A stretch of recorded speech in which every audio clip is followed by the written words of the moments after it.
Welcome. You are here to watch this program because you are a caregiver. Caregivers are very special people. You are the one who takes care of family or friends who have an illness, injury, or other serious long-term problem. You may not have thought about it, but your being a caregiver provides several benefits to you and your family or friend. Your care gives you a way of showing your love and affection to them. You allow the disabled person to stay near loved ones. Your caring for them at home helps the care receiver to function better for a longer period of time. Your care often delays or prevents the costs of a nursing home or hospital. Do you realize that today more of the elderly are cared for within families than in institutions such as nursing homes? And you may also be surprised to know which family members are usually the caregivers. Would you guess that husbands, wives, or daughters would be the most likely to serve as caregivers? If you said daughters first, wives second, and husbands third, you were correct. Whatever your relationship to the care receiver, you know that you give a large amount of your time and energy to caring for that other person. Usually, this 25 to 30 hours of weekly care must be added to your other duties. And this care may involve everything from feeding and dressing to arranging for transportation and Medicare. Maybe you don't realize it, but being a caregiver is often equal to having a full-time job. The problem is that you don't get any of the benefits of full-time employment, like vacation time, sick leave, or even coffee breaks. Well, as with any job, the more information and training you have, the more successful and happier you will be on that job. Without training, the job demands may become overwhelming. Caregivers must face emotional strain, physical exhaustion, fewer contacts socially, and often money problems. And because of these pressures, you as a caregiver may develop serious problems of your own. The strain may cause you to feel depressed, misuse drugs or alcohol, develop physical problems, neglect yourself, or even harm the one that you're caring for. Well, now, as scary as all of this may sound, let me assure you that there is hope. By receiving training, such as what you are doing now, you can avoid many, if not all, of these problems. Training will give you new information and skills, knowledge that will reduce the burden of caring and increase your confidence. This training will teach you to understand your loved one, to understand your job or role as a caregiver, how to manage the various emotional, physical, legal, financial, and other problems you now face. And it will teach you what professional help is available to you and how you can make the most use of that help. Remember that it's important to care for yourself if you're going to help others. It's also important because you are deserving of care too.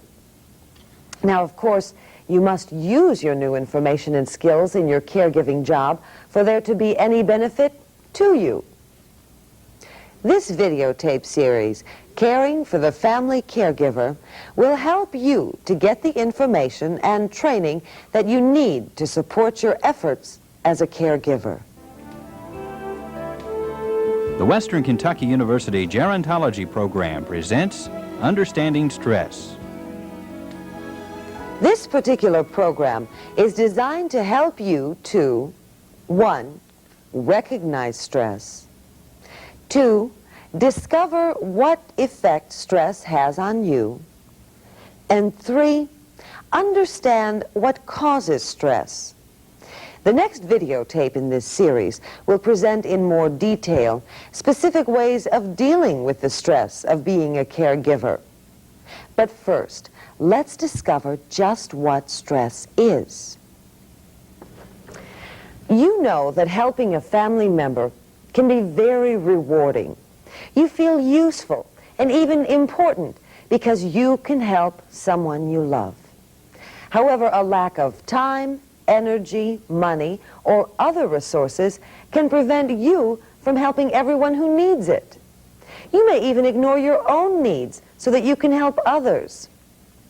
It's when you are under pressure to do too many things at once that you experience stress. And stress can cause some very strong, unpleasant feelings. It makes you feel like you're being cheated, like why can't they be normal again? Why can't you go on about doing the things that I used to do? And you feel hurt. You must also learn how you, as an individual, react to stress. Just as different gardens have different weeds, you may have a different reaction to stress than does your husband or wife, parent, child, or friend. We hope to help you learn your own pattern of reaction to stress through this videotape and exercises. Let's look at an example of how one lady reacts to the strain or stress of caregiving.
In what ways did you see stress affecting the daughter? Headaches? Exhaustion? Depression? Well, just what effect does stress have on you? When you see a snake in your garden, what happens? If you're like most of us, your heart starts pumping more blood, your muscles tense, and other parts of your body charge up so you can either run away or else beat it to a pulp. In either case, the physical activity would release the charge and return your body to normal. When you have other problems, your body still prepares to flee or fight. However, the problems usually do not require much physical activity, so your body takes longer to return to normal. Now, over time, this continued strain may produce high blood pressure, headaches, a lack of interest in sex, digestion problems, or other physical problems. These, in turn, can lead to even more serious problems. Stress contributes to 6 of the leading causes of death: heart disease, cancer, lung disease, accidental injuries, cirrhosis, and suicide. Remember that, although some stress is normal, when stress builds up without release, it becomes harmful to your physical health. Your chances of becoming physically ill when under a lot of stress increase dramatically. When my wife was getting very, very seriously ill, I had to go to the hospital and have surgery, and was gone 2 weeks and had to leave her with other people.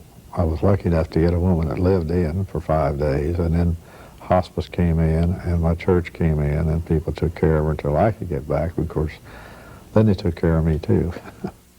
My physical health was probably affected more than I realized. I did run into blood pressure problems from the stress. In addition to the physical signs of stress, your emotions and feelings will also be affected. When you see a snake, you probably become frightened. When you face a difficult problem, you become worried. People under stress are often worried. You may worry about your problem so much that you sleep too much, or you're unable to sleep at all. You may overeat, or may not be able to eat at all. You may find yourself snapping at family and friends, and feeling like you reach your limits faster than you used to. Some of you may feel more and more tired and helpless, bored and restless, depressed and useless.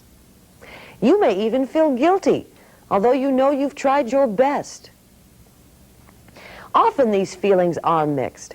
One moment you feel more worried, and the next more depressed. Or perhaps you feel both at the same time. You may even have tried drugs or reached for a drink to help you get through the day. Or perhaps it was just to try and escape the unpleasant feelings of stress. She was legally blind and made the one thing that she did that made it very difficult for both my mother and myself was that she would beg us to take her home and say that there would be no reason why, that she was no trouble, and that this was a lady that wasn't able to feed herself, was not able to take care of any personal needs at all, and along with the mental problems. And there was no way that we were going to be able to take care of her in a home, and yet she made us feel very guilty. That was one thing she could always remember to do and to say, was that you could take me home if you really wanted to. And this was very difficult to cope with. Some people ignore the physical and emotional feelings and hope they'll simply go away. That would be like ignoring weeds in a garden, hoping that they'll dry up and blow away. It just won't happen, and the garden will be destroyed. Other people will try to do something about the stress only when it builds up to the breaking point. Well, that's like letting weeds go until the garden is overrun, and then trying to save it. Stress must be dealt with day to day, while it can still be handled. You must learn to recognize your physical and emotional feelings, because stress will not just go away. Neither can it be avoided. These feelings of worry and depression occur in all of us, and an occasional outburst of emotions is normal and can even be healthy if it clears the air. But for some, the feelings can be overwhelming. You may feel as though you aren't going to get through another day, or perhaps you quit caring about yourself or others. A normally careful dresser may quit combing her hair or wearing makeup. You may sleep more or less than usual. You may gain or lose weight without intending to. You may feel depressed or anxious most of the time. When unpleasant feelings begin to keep you from enjoying yourself, your family, or your work, then stress may be overwhelming you. Learn to recognize these signs early and act on them immediately. You get flustered, you feel depressed. The least little thing that wouldn't normally matter will make you want to cry, make you want to scream. And you get to the point where if you could just get in the car and drive, or just go somewhere. And when you get those feelings, it's time to talk to somebody or just have a good old cry. I want you to stop the tape in just a moment and discuss what effect the stressful situations in your life have had on you. See if you can identify at least 3 ways your physical or emotional health has changed since you became a caregiver. After you've had time to think and to discuss your answers, then start the videotape again. You may stop the tape now.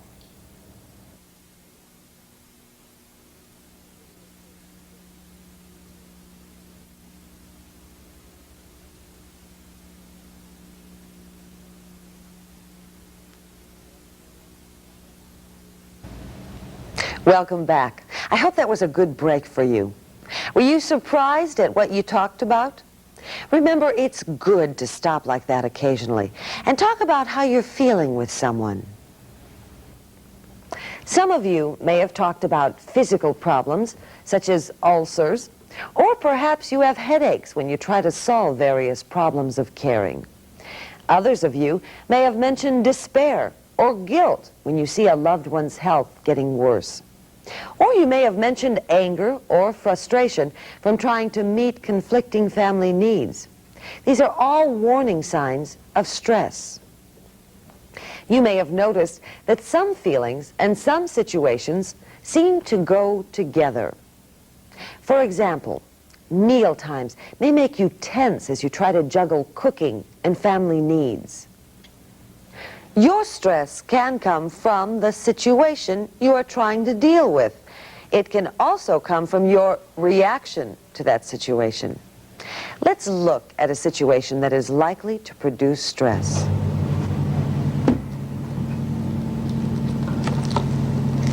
Here, let me. Oh, thank you, boy.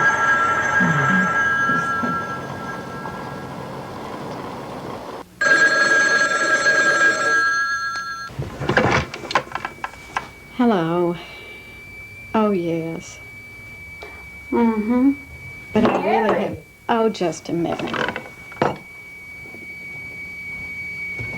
Oh. Mom? Well, do I have to do everything around here?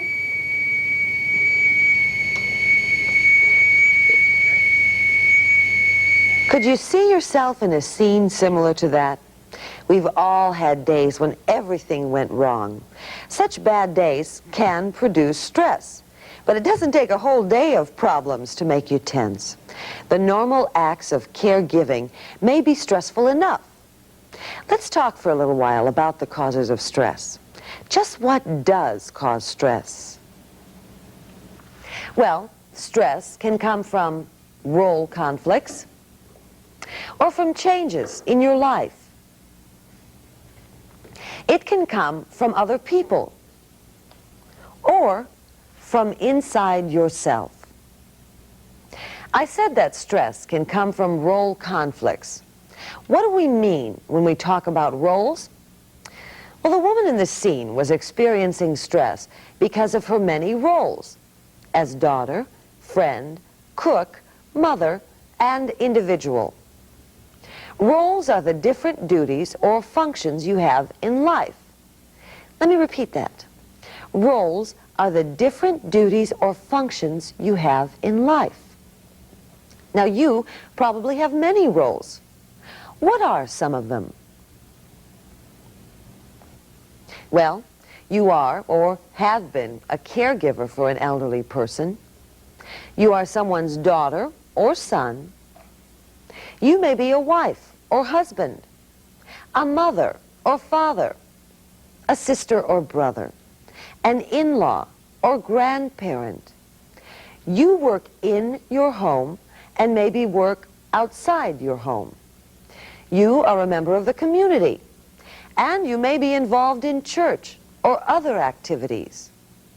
And you are, of course, an individual with your own needs to be met. Each of these roles take time and energy to do. You are under stress when 2 or more roles demand the same time, or when you're involved in too many roles.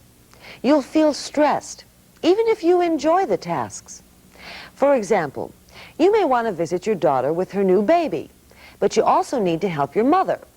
Finding a substitute caregiver and doing needed chores before you can leave may add stress and take away from the pleasure of visiting with your grandchild.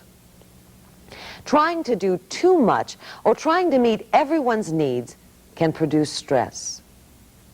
Change will increase these feelings of stress. Changes that add more demands on your time, as well as changes that upset your routine, will lead to feelings of stress. Often these changes may involve taking on new tasks for your care receiver, such as handling the finances or trying to keep your loved one clean and neat. Stress can come from a major change or problem, like a job loss or a new grandchild, or even from a minor event like a pot boiling over. The change doesn't have to be an unpleasant one. Weddings are certainly stressful, aren't they? The amount of stress from each situation is different, but even minor problems can add up to a major problem for you. The unpleasant feelings from stress will be most noticeable at the time of the change. But as time passes and you fall into a routine, you may start to think these feelings are normal. For example, when you first began caring for your loved one, you probably felt a lot of stress, feelings of concern, uncertainty, frustration, and maybe even anger. But as time passed and things settled down, you probably got used to the situation and fell into a routine. However, those feelings may still be there. And unless you have a chance to either talk about them or in some other way deal with your needs, you may be increasingly unhappy and frustrated. You do wonder how it is all going to end, but you take it one day at a time and realize that there are no easy answers, and it's partly your own ability to handle your stress so that it don't become an explosive thing in your family. Other people can also make you feel stressed. You may have a family member or friend who may criticize your effort in caring for your loved one. They may not realize the effort of the problem. Family and friends who are around the disabled person for only short periods may not know the difficulties you've had. You may also have to develop a new relationship with your care receiver. For example, you may think some of their behaviors are on purpose or spiteful, but these behaviors may actually be due to the disease or illness. Persons with Alzheimer's disease, for instance, have great difficulty remembering instructions. A person in pain may not have much patience and will snap at you. So try to keep in mind what your care receiver is going through. Many times, that'll explain the change in their behavior, and that may require a change in your relationship with them. To review, now we have seen that demands from various roles and changes in your life can produce stress. And these stresses can come from outside of yourself, from other people, including the care receiver.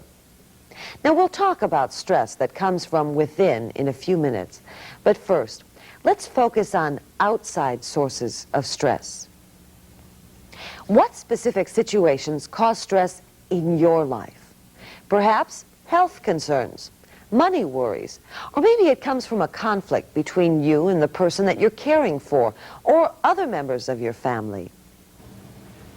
I would like for you to take a couple of minutes and see if you can come up with at least 3 situations in your life that produce feelings of stress. Feelings like frustration, guilt, worry, or depression. Stop the tape now and make your list and discuss those situations for approximately 10 minutes or so. When you're ready, start this tape once again.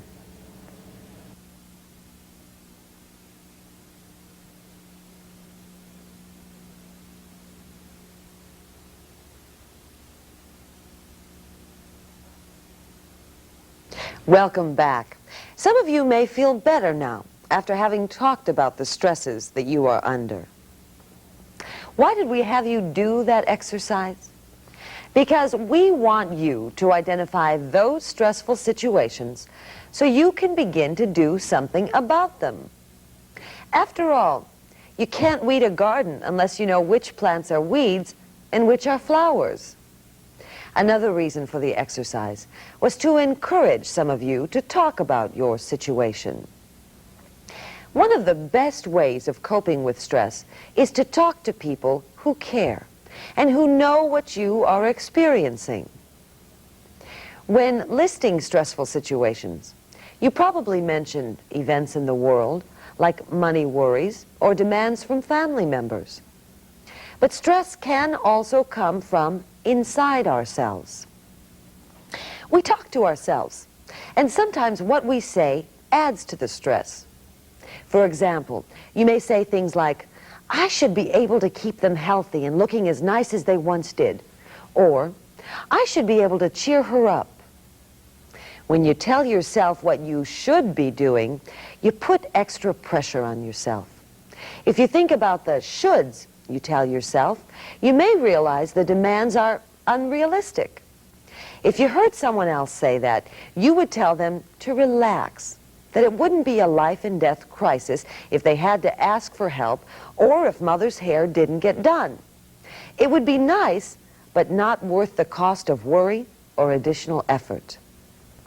The other family members in your home may complain, but their lives will not be ruined if they have to help you do some of the work. Indeed, they may learn some things about caring, and it's important for your health and well-being that you get some help or take a break. You may also need to realize that you cannot make another person be happy or less irritable. You cannot change another person's feelings, only your own. Now, you can recognize this kind of self-pressure by looking for the words should or ought. If you're telling yourself you should or ought to feel some way or to do something, then you may be putting extra stress on yourself. Remember that you must rest and recharge if you are to be of any help to others and to yourself. I want you to pause for a moment and think about the kinds of shoulds and oughts that you tell yourself or that other people tell you. See if you can come up with at least 3 statements that contain should or ought that you tell yourself. Stop the tape now and restart it when you have finished this exercise.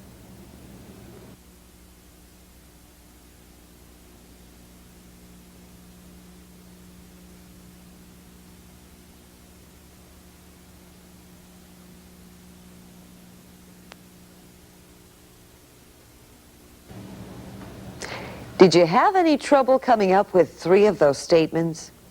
Did you see how those may be causing you even more stress than what you already feel? Would it be terrible, the end of the world, if once in a while you didn't live up to that should? Would the garden fail to grow if you put off watering it for a few minutes? Or would it fail if you got someone else to water it? For some of you, knowing your shoulds will help you to feel less stress. Others may not find this very helpful. However, knowing how stress affects you as an individual, both physically and emotionally, is a first step toward understanding how to cope with it. After all, how can you solve a problem if you don't even know it exists? Or how can you weed a garden if you don't know what a weed is? Once you realize what contributes to your feelings of stress, you can then do something to control them. One effective way is to set aside time to relax, even if it's only 10 minutes. Spend that 10 minutes only on yourself. If at all possible, do this every day. Pick a time when you are not likely to be interrupted, such as early morning or late evening. Don't forget, a garden does need regular care to to flourish. Arrange for someone to sit with your loved one so you can leave. This is an excellent way of getting relief. When you ask for help, be specific. Explain what you need help with, when you need it, and for how long. When you do take time off, do not use it for errands. Use it for something that makes you feel good. You deserve it, after all, and you need it in order to keep helping others. Another way to release the tension that comes from stress is through some type of physical activity. Some people take walks or exercise. A simple, fast way to relax your muscles is to take a deep breath, hold it for 10 to 15 seconds, and then let it out slowly, taking about 20 seconds. Let's participate in a demonstration of this exercise. I want you to shut your eyes now so you can concentrate on your physical feelings. First, notice how your shoulders and your chest feel right now. When you're ready, take a deep breath, filling your lungs, breathing in through your nose, and hold it, counting to about 10.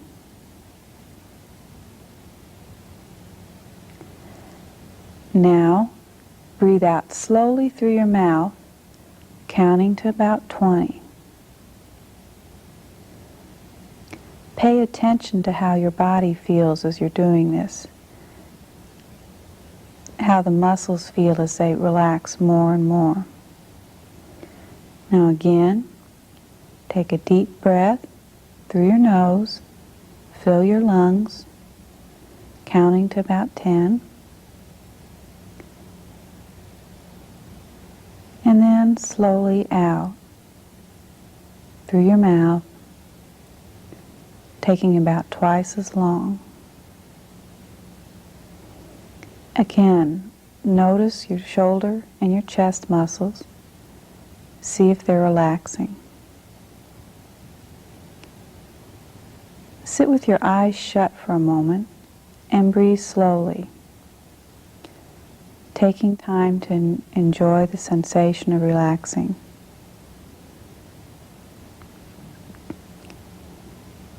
Some of you might like to try this lying down at home, but it can be done anywhere when you have a few moments to sit.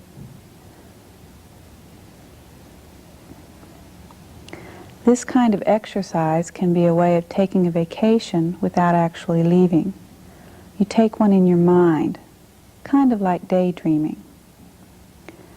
You may want to pretend you're alone at a beach and can feel the warm sun and sand and hear the rhythm of the waves.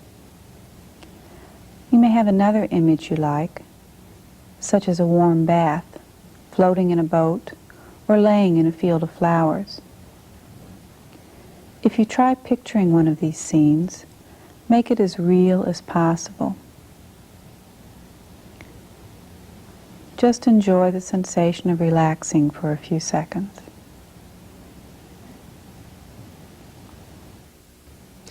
Okay, you can open your eyes. Did you feel any more relaxed? Did anybody fall asleep? That's okay. This is just a demonstration. You should do this exercise for as long as it takes to make you feel more relaxed. Again, some of you may find this helpful and others won't. You have to experiment and learn what's right for you. Just as every garden has different soil, rain, and light needs, every person has different points at which they need to take a break. What works for one person may not work for you. Not everyone will benefit from the same kind of break. You may need to try different ways of relaxing and handling stress before you find what is best for you. When I get home, instead of going straight to the house, I change clothes, I go and saddle up my horse, and I go for a horseback ride. Just me and my horse. And you can do a lot of thinking, and it will ease a lot of tension. And I imagine you could do the same thing with golf, tennis, you know, any kind of exercise. Some of the ways that I try to deal with stress are when my mother takes a nap, I take a nap. She usually wants to go to bed very early every evening, in fact around 6:30, which suits me fine. I take her up to bed and get her settled, and then my evening is free, and I like to read, and I have certain television shows that I watch, and I go into my room, and I can just, you know, feel that this is my time, that I can do some of the things that I was not able to do all day. I would go to work when she was doing good, but I did that mostly to get away, because I knew that I had to get away and have some time for myself. And also, one other thing that I did just strictly for myself was bowl. I joined a bowling league. The nurse that come in, I said, maybe that sounds selfish. She said, no, that you need time for yourself. So I joined this bowling league, and the nurse, one or two nights a friend came, and then as my mother got worse, the nurse would come and stay with her while I went for about 3 hours and bowl, and I felt comfortable doing this. And I could go out, like this best friend of mine bowled too. She said what made her feel so good, I could go out there and I could dismiss that anything that was happening. See, I could go out there and really enjoy myself and completely put that out of my mind. And that helped to get away a little while and do things like that, and then I was able to go back and go right on with it. The next videotape in this series will give you some additional ideas on how to deal with stress. We hope you have learned that everyone has to deal with stress, and that you, as a caregiver, are especially going to experience it. Stress that is ignored can produce unpleasant and harmful physical and emotional problems.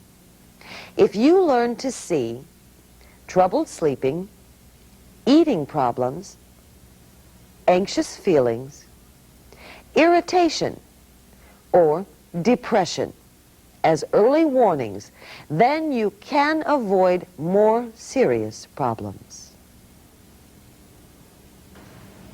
Learning to deal with stress involves not only recognizing it, but also recognizing how it affects you and regularly using some way of relaxing, even if for short periods of time.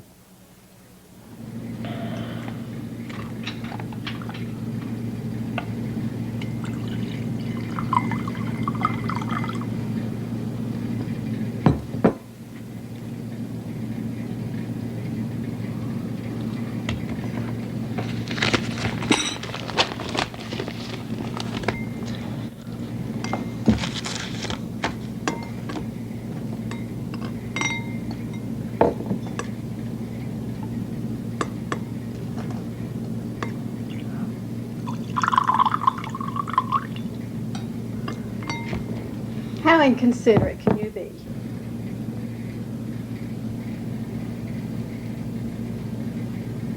And what's your problem?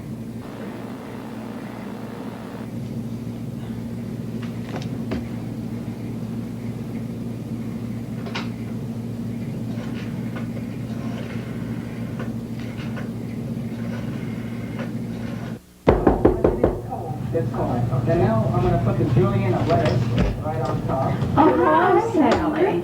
I'm so glad you could come. I'm happy to be here. No problem, no problem at all. Mama, you remember Sally? Yes, I do. Hi, She's going to be with you a little while. Well, good. Just have a seat and sit right down by me here. How you doing today? Just fine, watching TV and having myself a cup of coffee. Good. Well, goodbye, everybody. All right, have a good time. Okay. Bye-bye. You can't rid your life of all stress, but you can recognize it and learn how to keep those weeds from overtaking your life. Don't forget to keep practicing these exercises, and don't become discouraged. The more you practice, the better you'll be at it. And you, your family, and your care receiver will be happier and healthier for it.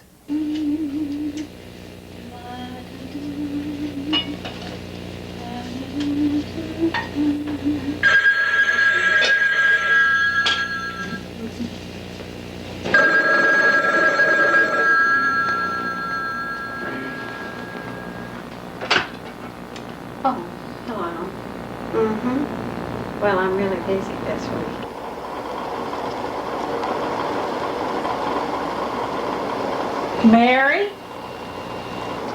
Just a minute.